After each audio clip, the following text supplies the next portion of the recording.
UJohane wokuqala isahluko sesibili. Bantwana bami, nginilobela lokhu ukuba ningoni. Kepha uma umuntu ona, sinommeli kuyise, uJesu Kristu olungileyo, yena uyinhlawulo ngezono zethu, kungengezethu zodwa kodwa nangezezwe lonke. Ngalokho siyazi ukuthi siyamazi yena, uma sigcina imiyalo yakhe.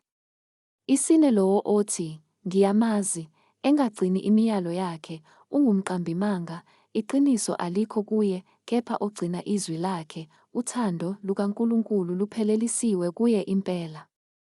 Ngalokho siyazi ukuthi sikuye, lowo othi uhlala kuye, yena umelwe ukuhamba njengalokho ahamba yena.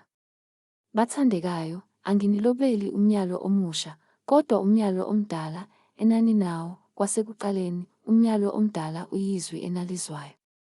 Futhi nginilobela umyalo omusha owona uyiqiniso kuye nakini, ngokuba ubumnyama buyadlula nokukhanya kweqiniso sekuyakhanya. Lowo othi usekukhanyeni, abe ezonda umzalwane wakhe, usesebumnyameni kuze kube kalokhu.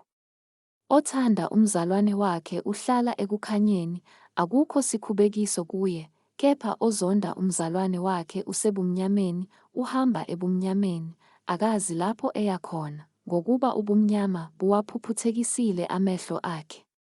Ngilobela nina bantwanyana, ngokuba nithethelelwe izono ngenxa yegama lakhe. Ngilobela nina boyise, ngokuba niyamazi yena okhona kwasekuqaleni. Ngilobela nina zinsizwa, ngokuba nimnqobile omubi. Nginilobele, bantwanyana, ngokuba niyamazi uyise. Nginilobele, boyise, ngokuba niyamazi yena okhona kwasekuqaleni. Nginilobele, zinsizwa, ngokuba ninamandla, izwi likaNkulunkulu lihlala kini, nimnqobile omubi. Ningathandi izwe nezinto ezisezweni. Uma umuntu ethanda izwe, uthando lukayise alukho kuye, ngokuba konke okusezweni, inkanuko yenyama, nenkanuko yamehlo, nokuzigabisa ngalokhu kuphila, akuveli kuyise, kodwa kuvela ezweni. Izwe liyadlula kanye nenkanuko yalo, kepha owenza intando kaNkulunkulu uhlala kuze kube phakade. Bantwanyana, sekuyisikhathi sokugcina, njengalokho nezwa ukuthi umphikuKristu uyeza, nakalokhu sekukhona abaphikuKristu abaningi, ngalokho siyazi ukuthi sekuyisikhathi sokugcina. Baphuma kithi, kodwa babengesibo abakithi, ngokuba uma bebengabakithi, babeya kuhlala nathi, kodwa baphuma, ukuze babonakaliswe ukuthi bonke abasibo abakithi. Nina ninokugcotshwa okuvela koNgcwele, niyazi nonke. Anginilobelanga ngokuba ningalazi iqiniso, kodwa ngokuba niyalazi, nangokuba akukho manga avela eqinisweni. Ngubani ongumqambimanga, uma kungesiye ophika ukuthi uJesu unguKristu na? Nguye ongumphikuKristu ophika uyise nendodana. Yilowo nalowo ophika indodana akanaye uyise, ovuma indodana unaye noyise.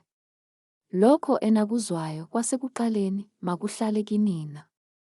Uma kuhlala kini enakuzwayo kwasekuqaleni, nani niyakuhlala kuyo indodana kuye uyise. Yilesi isithembiso yena asethembisa sona, ukuphila okuphakade. Nganilobela lokho ngabo abanidukisayo. Nina-ke, ukugcoba enakwamukela kuye kuhlala kini, anidingi ukuba nobani anifundise, kodwa lokhu ukugcoba kwakhe okunifundisa khona ngakho konke kuyiqiniso, akusiwo amanga, nanjengokuba kunifundisile, hlalani kuye. Nakalokhu, bantwanyana, hlalani kuye, ukuze, nxa ebonakala, sibe nesibindi, singabi namahloni sinyibe kuye ekubonakaleni kwakhe. Uma nazi ukuthi ulungile, yazini ukuthi yilowo nalowo owenza ukulunga uzelwe nguye.